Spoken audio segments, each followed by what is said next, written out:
todos un sueño, ojalá que el que sueña, sueñe como las aves, sin los pies en el suelo, prendido en la cola del aire.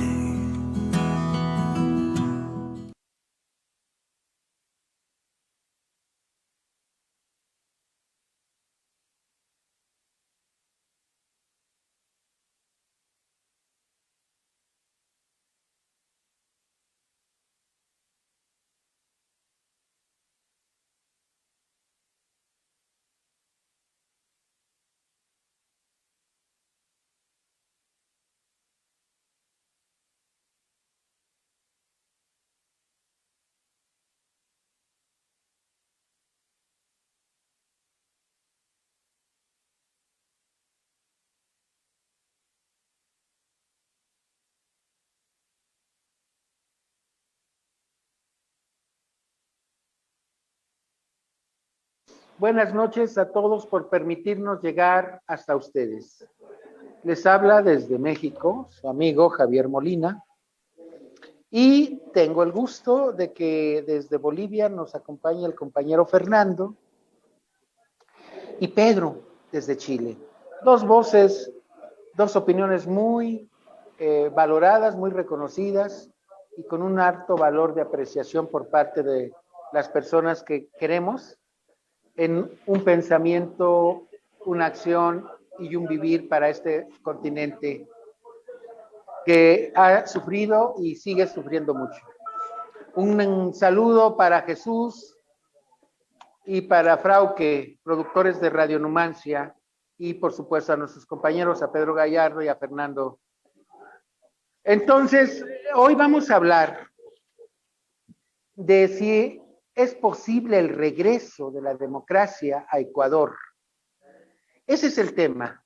El domingo, en menos de 48 horas, tendremos más o menos los primeros resultados de lo que está pasando en Ecuador. Quiero pedirles que nos acompañen todo el programa. Si les parece interesante, regálenos un like para que más gente tenga acceso a eso. Bueno, Ecuador tuvo un progreso muy interesante en un gobierno de corte progresista que hoy su candidato, digo su expresidente, ha sido acusado de más delitos que el Chapo Guzmán, que es un narcotraficante muy famoso en México, el cual se encuentra detenido en una cárcel en Estados Unidos. Pero hoy le toca a la Unión por la Esperanza y su candidato Andrés Arauz y a Carlos Rabascal como vicepresidente llevar al voto del ciudadano ecuatoriano el próximo domingo, y esperemos que logre esta ola de grupos progresistas que lleguen al poder. Así que quisiera que en un primer planteamiento, y además le quiero pedir porque ha sido muy pesado esta semana, como todos los días en Chile, la represión.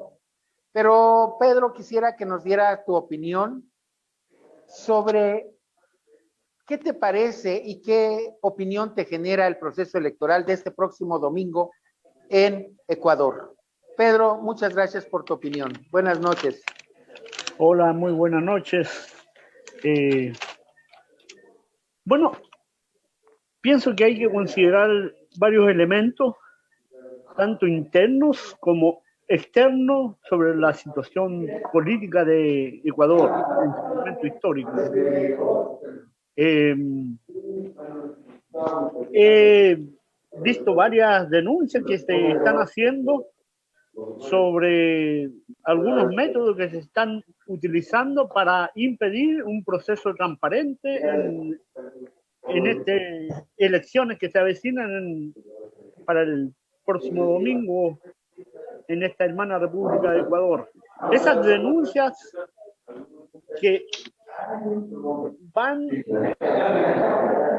en diversos aspectos, que tiene una una diversidad de factores que van generando una cierta desconfianza, una especie de desesperanza a veces en cuanto a los resultados, producto de la manipulación que están haciendo las actuales autoridades, que es prácticamente una dictadura la que se instauró con Lenín Moreno en ese país. Y ellos tienen el control en estos momentos del Consejo Electoral, imponen algunas reglas, algunos requisitos que afectan los intereses del pueblo y de los votantes. Yo no sé si eso actualmente está superado, porque habían denuncias, por ejemplo, en el caso de Estados Unidos, donde las papeletas todavía o los lugares de votación no estaban todavía definidos. En Canadá también ocurría algo similar, denuncias que se hacían de parte de los partidarios de Rafael Correa, donde no existían hasta el momento lugares para ir a votar en varios países en el exterior. En segundo lugar, hay un tercer candidato que es el señor Yacu Pérez, que representa a los pueblos originarios. Aunque él en este momento no tiene una alta votación, pero allí hay un tema de competencia de voto entre estos sectores progresistas. Pero según los grandes analistas internacionales dan como asegurado la primera vuelta al compañero Andrés Arauz, de tal forma de que el panorama es un poco confuso.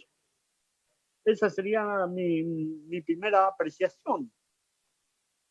Y lo otro es ver el elemento, el factor externo. ¿Cuál es la conducta que tienen los medios de comunicación hegemónicos, principalmente CNN, los diarios escritos a nivel internacional, sobre cómo están visualizando los resultados electorales? ¿Cuál es la temática, la matriz de opinión que están aplicando a nivel de todos los países de Latinoamérica? Y lo otro, muy importante, es el tema de la postura o la conducta que en estos momentos está asumiendo las naciones, la OEA, con su secretario general, donde ha tenido una conducta bastante oscura frente a todos los procesos progresistas de los países de América Latina, principalmente, y como último elemento a considerar, vemos la conducta servil que ha tenido el secretario general de la OEA frente al golpe militar ocurrido en Bolivia. Entonces, hasta el momento, las Naciones Unidas, la OEA, ha tenido una postura similar a la que tuvo durante el proceso electoral en Bolivia. Y eso es una cosa muy preocupante.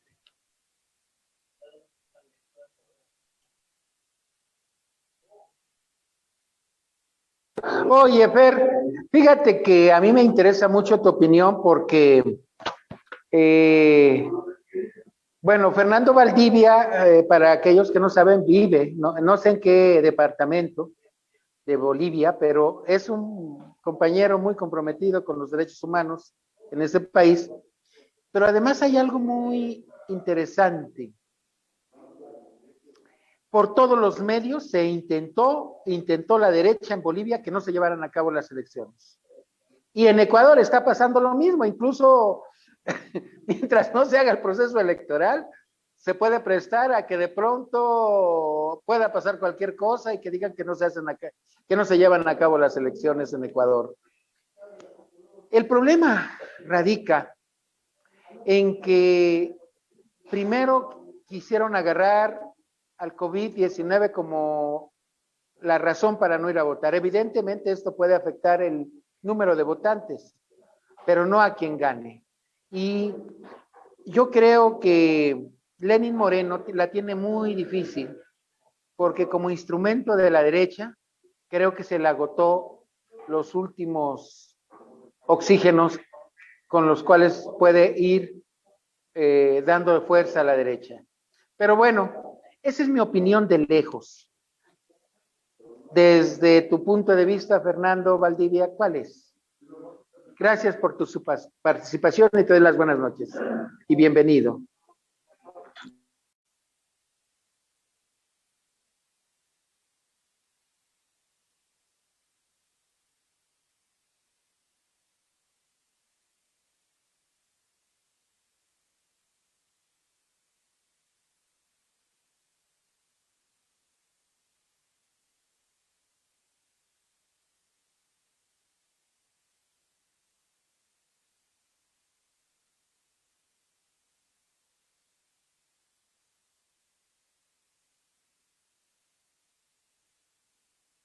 Que muestran la realidad objetiva de las tendencias electorales, no solamente por las encuestas que han sido publicadas, sino por otras que son mucho más confiables y que se expresan, son ocultas, pero que se expresan en estas actitudes de los gobernantes y de la misma Corte Electoral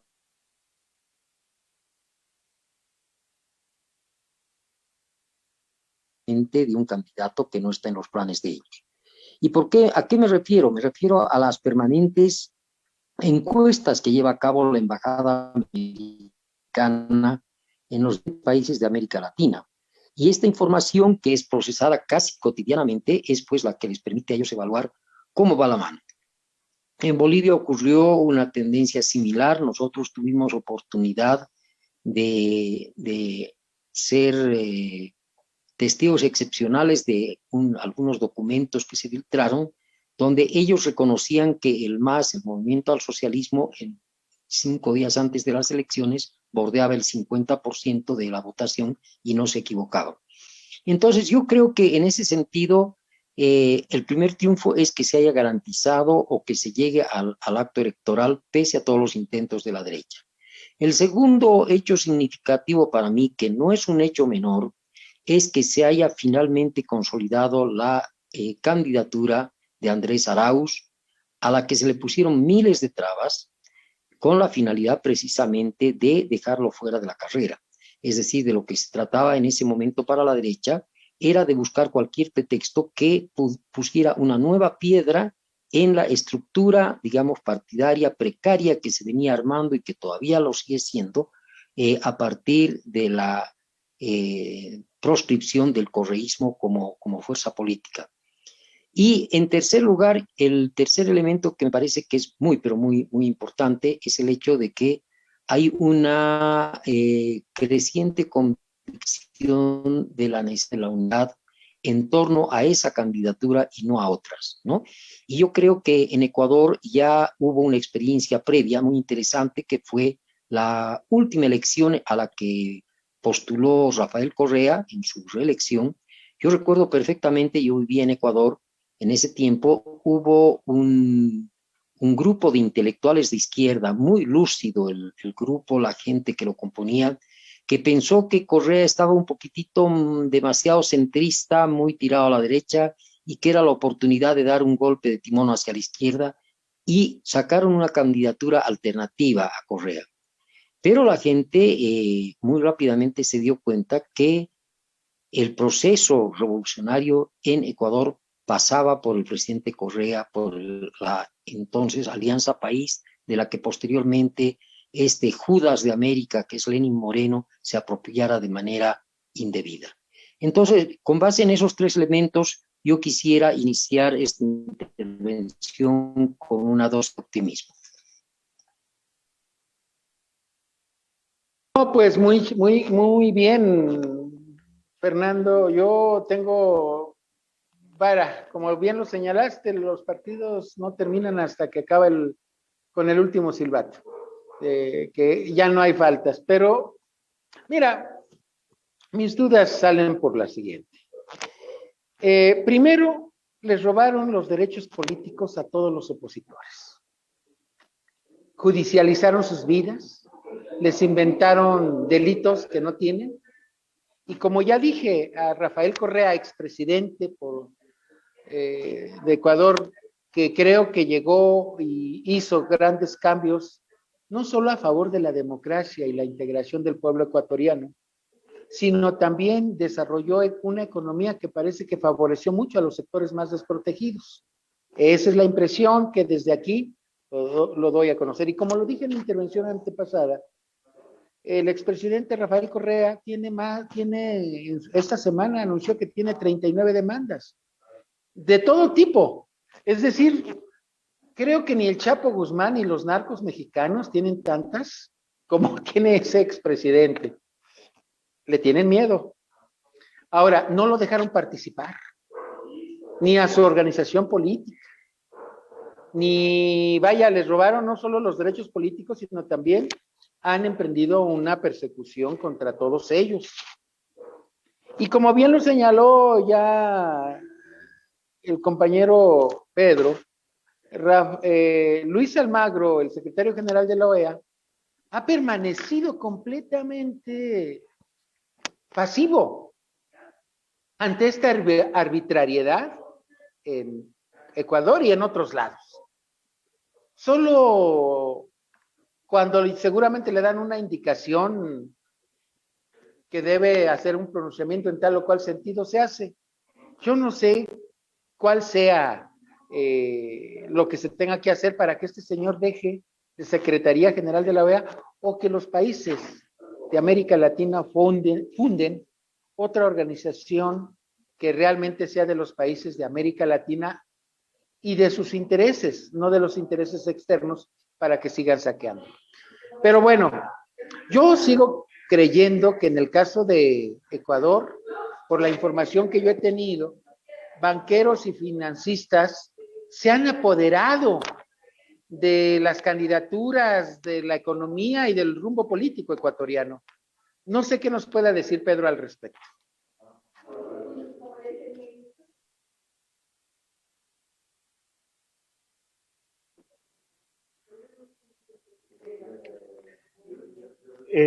Bueno, yo quisiera aclarar algunas cosas con respecto a las nuevas políticas que está implementando el imperio a nivel global y en particular en América Latina.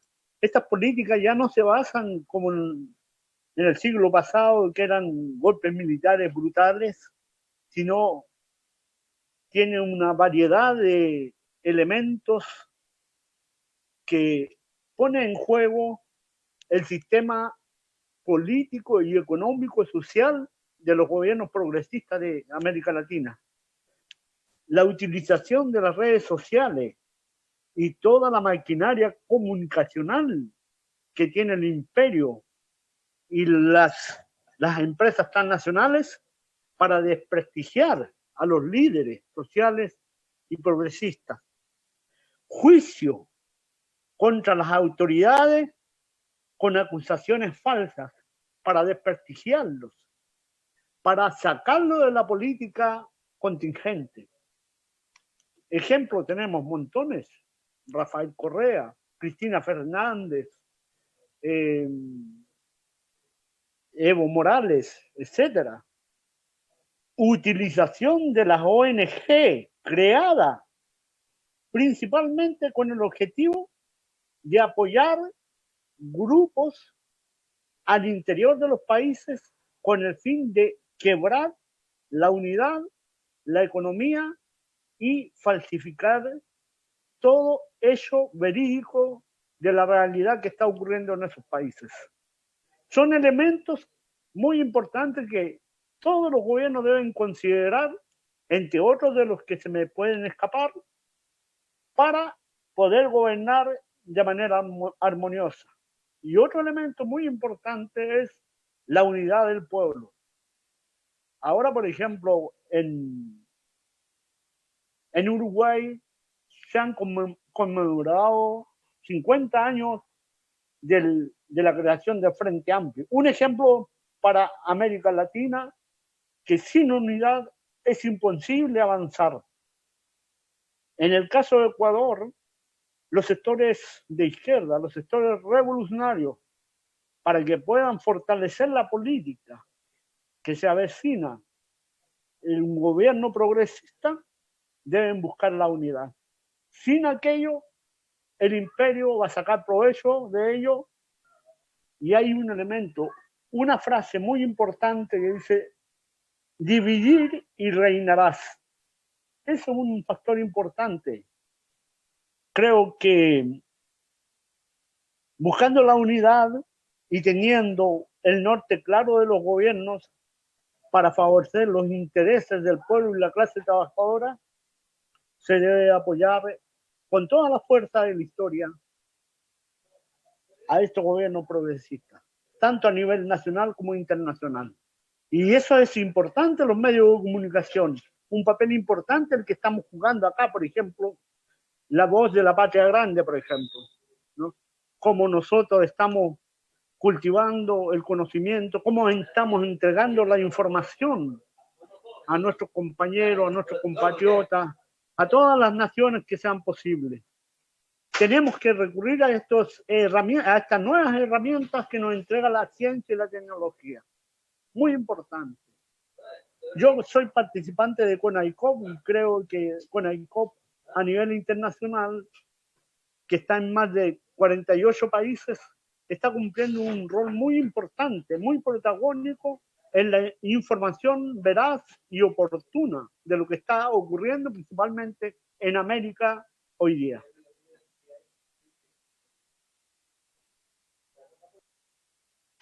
Claro, tienes toda la razón. Yo también me declaro miembro activo de CONAICOP porque gracias a ello tuve el honor de conocer a ustedes dos y a otros compañeros como parte de este proceso.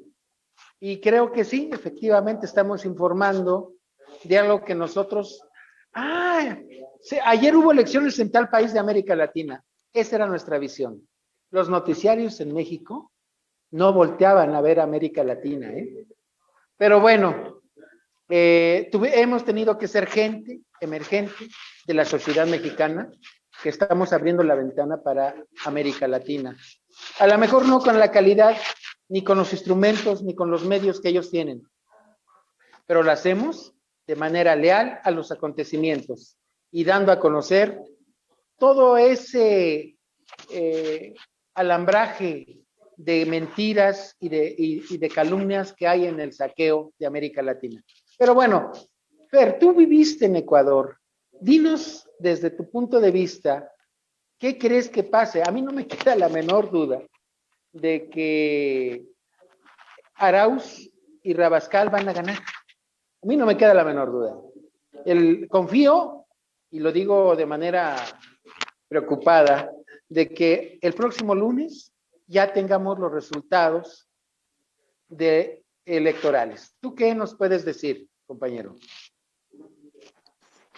Sí, yo creo que ha habido una polarización, una relativa polarización entre dos candidaturas, ¿no? La del compañero Arauz y la del banquero Lasso. Lasso no es más que un candidato recurrente de la derecha, no tienen otras figuras así de peso, y por lo tanto deben volver a postular a una persona que en reiteradas ocasiones ha sido derrotada electoralmente. Yo tomo muy en cuenta lo que dice Pedro respecto a los grandes medios de comunicación y todos los recursos del imperialismo que están siendo metidos en Ecuador justamente para evitar una derrota aplastante. Y sin duda alguna, cuando uno conversa con los amigos ecuatorianos, ellos te contestan, mira, absolutamente todos los grandes medios masivos de comunicación están con la derecha. No han dejado uno solo. Y eso nos hace recuerdo a Bolivia cuando después del golpe lo primero que hicieron fue acallar precisamente cualquier medio alternativo o cualquier medio que pudiera resultar opositor a ese naciente régimen que duró apenas un año. En Ecuador entiendo que ocurre lo mismo y lo grave en Ecuador es que los grandes medios están definitivamente coligados con los grandes intereses de los banqueros, el capital financiero internacional y de una incipiente burguesía que todavía tiene un control sobre vastos sectores políticamente atrasados. Esos son los factores que intervienen en contra este optimismo inicial que yo he mostrado, pero que ratifico en el sentido de que a pesar de todas esas armas, las encuestas reiteran y ratifican el triunfo de Andrés Arauz y del correísmo en Ecuador. Ahora, es un país que tiene muchísimas complicaciones como todos nuestros países, pero yo creo que, por ejemplo, cuando tú hacías mención a las diversas medidas que durante el gobierno de Rafael Correa se fueron implementando para favorecer a los sectores populares, yo creo que la gente tiene memoria. Una de ellas fundamental fue la incorporación en la Constitución Política del Estado a través de una asamblea constituyente que siguió el camino de Bolivia, de lo que se denominó la economía popular y solidaria, en el marco de las finanzas solidarias de Ecuador. ¿Qué era esto? Era un conjunto, una red muy, pero muy grande, muy vasta, extendida en todo el territorio ecuatoriano, de pequeñas cooperativas, básicamente rurales, ¿no? Que se habían ido orquestando, se habían ido armando de manera casi espontánea como una respuesta a la gran estafa que sufrió el pueblo ecuatoriano a principios de milenio. Recordaremos este episodio porque es fundamental a la hora del voto también. Lasso fue el más beneficiado de lo que fue una de las más grandes estafas en Ecuador, cuando la gran banca internacional y su estructura al interior del país se hizo de más de 6.000 millones de dólares de los ahorros de los ecuatorianos. Sí, muchos años después, el presidente Correa los llevó a juicio, y esta es la anécdota interesante. Les ganó el juicio, pero el juez dictaminó que no había sido una estafa, sino un error contable, y le obligó a pagar a la banca algo así como 50.000 dólares de multa. Se habían agarrado 6.000 millones de dólares de los ahorristas. Entonces la gente reaccionó no confiando más en la banca y haciendo sus propias cooperativas, pequeñas cooperativas rurales sobre todo, que dieron una respuesta a la crisis. Y ese tejido social, yo creo que hoy en día forma parte de toda esa resistencia del pueblo ecuatoriano al bombardeo del aparato mediático de la derecha. Y por eso pienso que los pueblos saben sobreponerse a estos poderes ocultos, pero que muestran realidades que no son tales, sino que son ficciones y que pretenden engañar a nuestros pueblos. Entonces, en ese marco, yo pienso que va a ser posible ratificar esta victoria electoral. Lo que viene luego, eso es lo difícil, ¿no? Es decir, ahí tomo en cuenta lo que señala con tanta precisión Pedro. ¿Cuál va a ser la actitud? Organismos internacionales, deudores, etcétera, etcétera, en torno a los resultados. ¿Fabricarán un nuevo fraude como hicieron en Bolivia? ¿Intentarán desconocer la voluntad popular? ¿Cuál es la correlación de fuerzas internas allí? Es algo que no se sabe muy bien, o sea, no es posible todavía discernir la magnitud de lo que podría significar un enfrentamiento en caso del desconocimiento de la voluntad popular. Y en ese sentido, pues hay más preguntas que respuestas.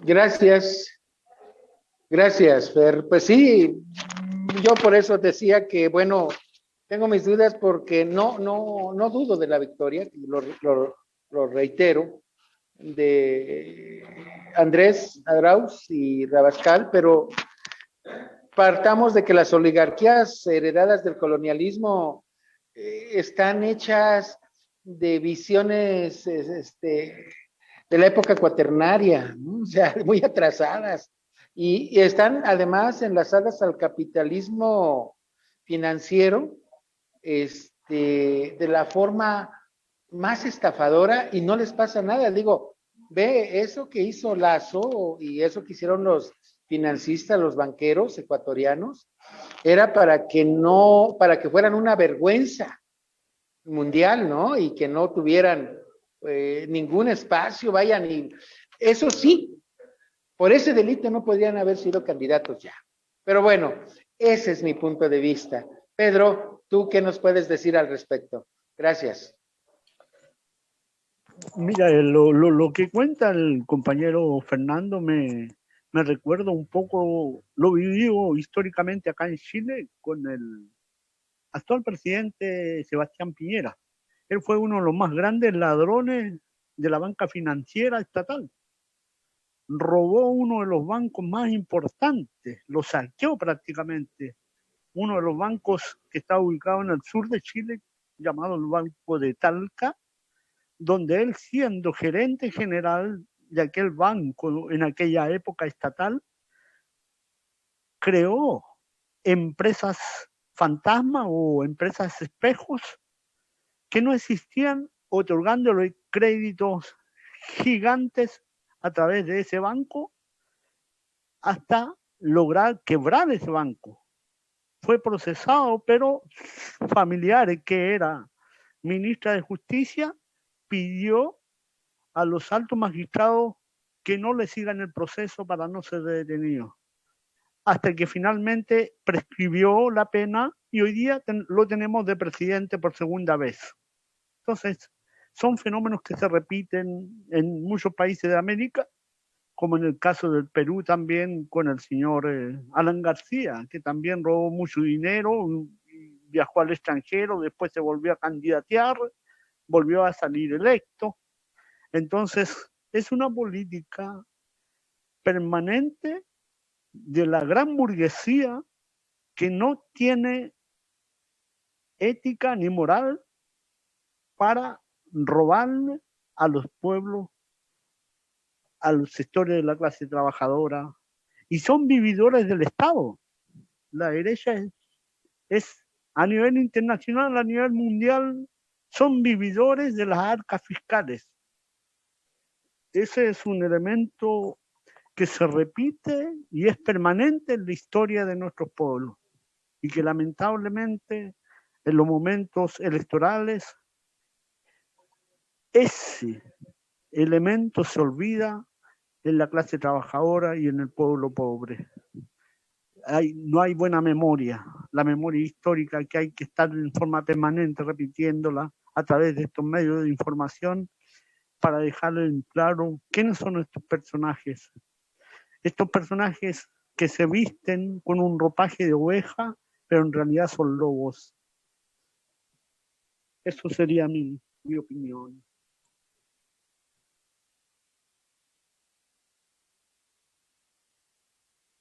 Está cerrado el micrófono, Fernando, compañero Javier. Gracias, Pedro, tienes razón, perdón. Compañeros y amigos que nos ven a la distancia, ustedes saben que el proceso de cualquier país en busca de su democracia, aunque ésta sea limitada, porque las derechas están siempre buscando de manera unilateral el beneficio de cualquier proceso electoral o las democracias dirigidas. Ese es el caso que hasta ahora, otra vez, con Lenin Moreno en Ecuador, tenemos. Sin embargo, como ya no nos queda la menor duda, y en eso hay una coincidencia con Fernando y con Pedro, de que va a ganar Arauz y su vicepresidente Rabascal el próximo domingo, y lo que tenemos que estar es al pendiente para que no les hagan fraude y para que la servidumbre digital no vaya a ser un posible fraude a través de este proceso. Ahora, para ir cerrando opinión sobre este tema, Fernando, ¿qué nos puedes decir sobre el proceso? ¿Cómo lo ve Bolivia el proceso electoral ecuatoriano? Lo vemos con mucho optimismo, ¿no? Porque pensamos que las lecciones de los pueblos se van aprendiendo entre los pueblos. Y yo creo que en América Latina se han venido dando una serie de respuestas que han puesto en jaque la estrategia imperialista y, en definitiva, en muchos casos la han derrotado. Yo creo que la salida de Bush, o digo de Trump, por ejemplo, de Estados Unidos, en la forma en que se ha ido, obedece también, además de los factores internos, a su incapacidad por imponer, digamos, políticas que se suponía iban a ser pan comido para ellos. Recordemos la resistencia venezolana, que ha impedido que el imperialismo caiga sobre sus riquezas y se apodere de ese país, o lo que ocurre en Cuba con el reforzamiento de acciones tendientes a aislar completamente a ese país.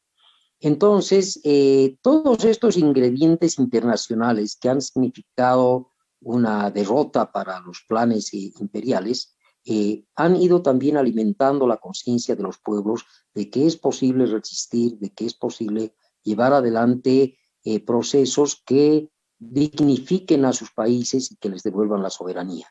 Yo pienso que en Ecuador se ha producido un fenómeno además muy interesante y es el absoluto desencanto generalizado de izquierda y de derecha del gobierno de Lenín Moreno, ¿no? Lenín Moreno, el Judas de América, le llamamos acá en Bolivia, es, yo creo, el gran perdedor de todo este proceso. Es decir, yo creo que este señor lo que ya debe tener listas son las maletas para irse del país, porque seguramente va a ser objeto de una serie de juicios criminales por todas las acciones delictivas que ha cometido. Y yo pienso que en ese sentido, muchas veces imaginamos estrategias electorales, nos planteamos grandes programas de difusión, etcétera, etcétera, pero no contamos con un elemento de sentido común. Es que la gente en el día a día va aprendiendo que lo que le ha tocado vivir no es bueno. Y lo que Lenín Moreno representaba y representa no fue bueno para Ecuador, y saben muy bien que Lazo tampoco significa una opción. Entonces yo creo que el contingente de votación que va a tener el candidato Arauz tiene esos dos componentes: un voto duro del correísmo, que se mantiene fiel al presidente Correa, y un contingente de votos que vienen del desencanto de una gran parte de la población de las políticas que han implementado en nombre de los valores occidentales y cristianos, estos señores que lo único que han hecho ha sido favorecer a sus bolsillos, y el pueblo se da cuenta de ello. Yo pienso que desde Bolivia hay optimismo. Justamente antes del programa estuve conversando con algunos dirigentes de organizaciones y movimientos sociales en Bolivia, que están muy atentos y que tienen relaciones además horizontales con organizaciones de ese país, y me confirmaban este optimismo, ¿no? Decían, no, mira, la gente está envalentonada, la gente está decidida, la gente quiere salir a las urnas, va a ir a las urnas a votar, y lo más importante es que haya una adecuada vigilancia ante un eventual fraude. Esa es la visión. Gracias, Fernando Valdivia. Oye, qué placer escuchar esas opiniones desde nuestros hermanos bolivianos acerca del proceso ecuatoriano. Pedro, a ti te toca básicamente que te voy a pedir un favor, que nos platiques tu visión, tu punto final sobre el proceso, tu opinión libre y abierta sobre el Ecuador, pero también que nos hagas el favor de platicarnos sobre lo que está pasando en Chile. Como siempre, la tristeza me inunda, a veces no logro entender cómo es posible que tanta hipocresía en el gobierno que gobierna esa región conocida como Chile reprima con tanta ferocidad y tanta crueldad a su población. Platícanos los últimos acontecimientos después o antes de que nos des tu visión sobre el Ecuador. Mira, quisiera referirme un poco a la situación de acá. En estos momentos, la ciudad de Panguipulli, donde ocurrió el crimen, hay fuertes manifestaciones con graves enfrentamientos. Los noticieros en estos momentos están anunciando la quema de uno de los municipios de la ciudad de Panguipulli. Y la reacción del pueblo organizado ha sido de mucha rabia, mucho odio.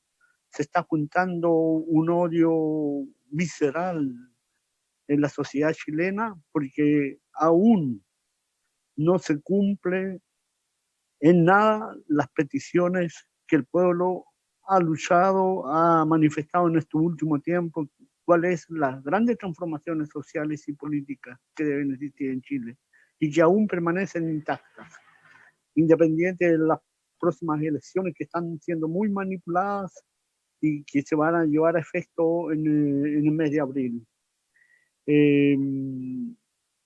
Nos preocupa el tema de que la represión está cada día más consolidada.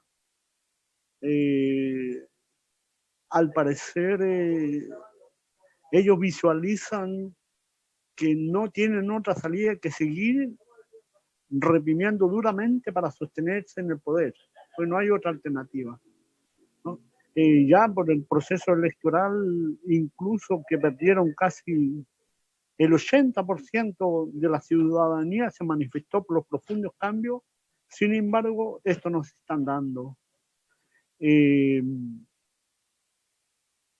Todos los días, casi todos los días, acá en la ciudad de Santiago hay marchas que son fuertemente reprimidas, donde esas marchas tienen como objetivo la liberación de los jóvenes que en estos momentos están detenidos.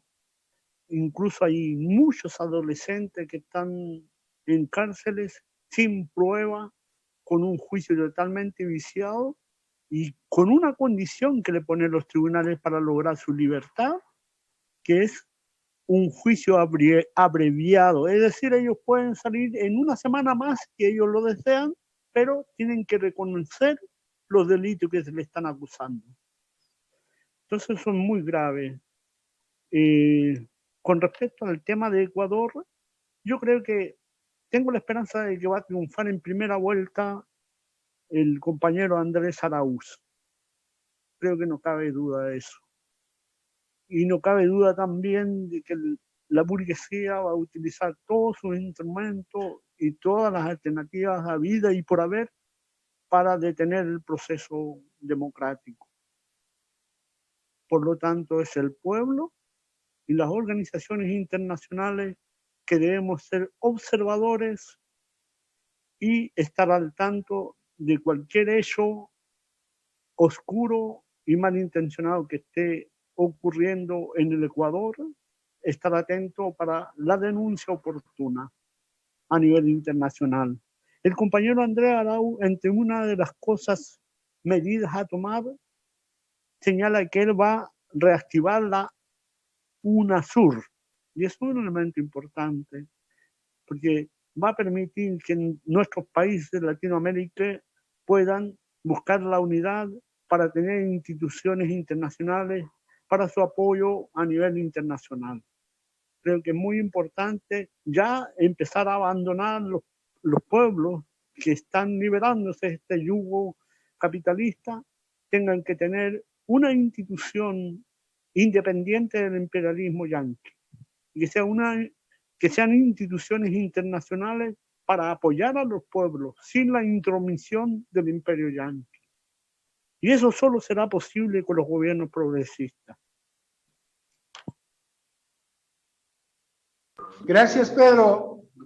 Quisiera que pronto tengamos los resultados y aunque si hagamos una cápsula, les propongo que hagamos una cápsula los tres, el lunes o martes, sobre los resultados en la medida que nosotros somos protagonistas a través de la palabra, de la opinión y el enlace de estos países, porque nosotros desde aquí, desde nuestra humilde opinión, creo, y espero que la compartan conmigo, nos apoyamos con toda nuestra fuerza, con toda nuestra voluntad a el pueblo ecuatoriano y, por supuesto, a sus candidatos. ¿Con qué despiden ustedes? Fer, ¿con qué despides el programa de hoy? Haznos el honor de darnos tu punto de vista final. Ratificando el optimismo y la fe de que América Latina está de a poco recuperando su independencia, su soberanía, y creo que nuestros pueblos no se equivocan y van avanzando en la recuperación de las libertades democráticas y la consolidación de esto que llamamos la patria grande. Creo que ese es el mensaje de optimismo que yo mando a los compañeros y compañeras de Ecuador y decirles que estamos pues con los ojos puestos en ellos y abrigamos la esperanza de mejores días.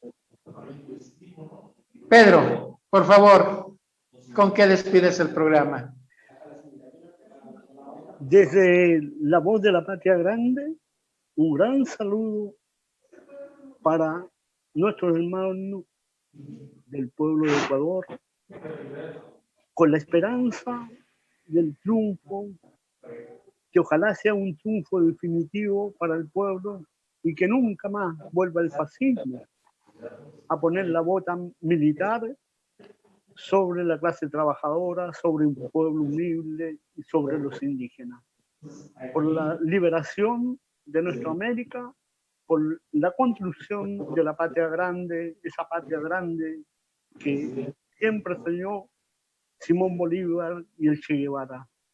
Honor y gloria para todos los grandes luchadores, honor y gloria para todos los que han dado su vida y los que siguen y continúan por la senda de ese proyecto liberador de la patria grande. Gracias, Pedro. Pues yo me anexo unas palabras y quiero dar el reconocimiento al heroísmo del pueblo chileno.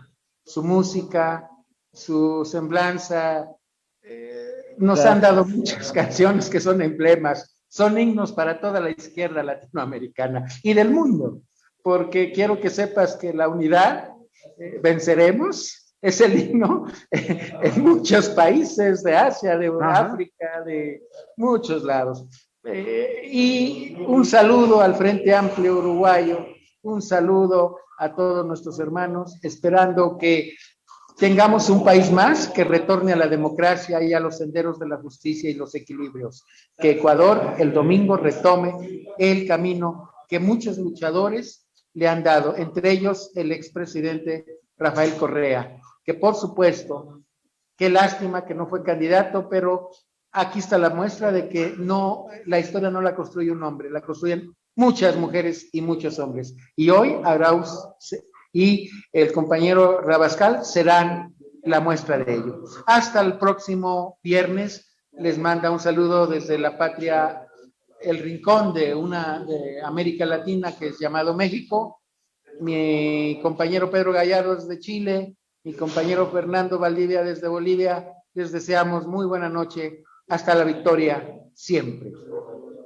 Hasta la victoria, compañero.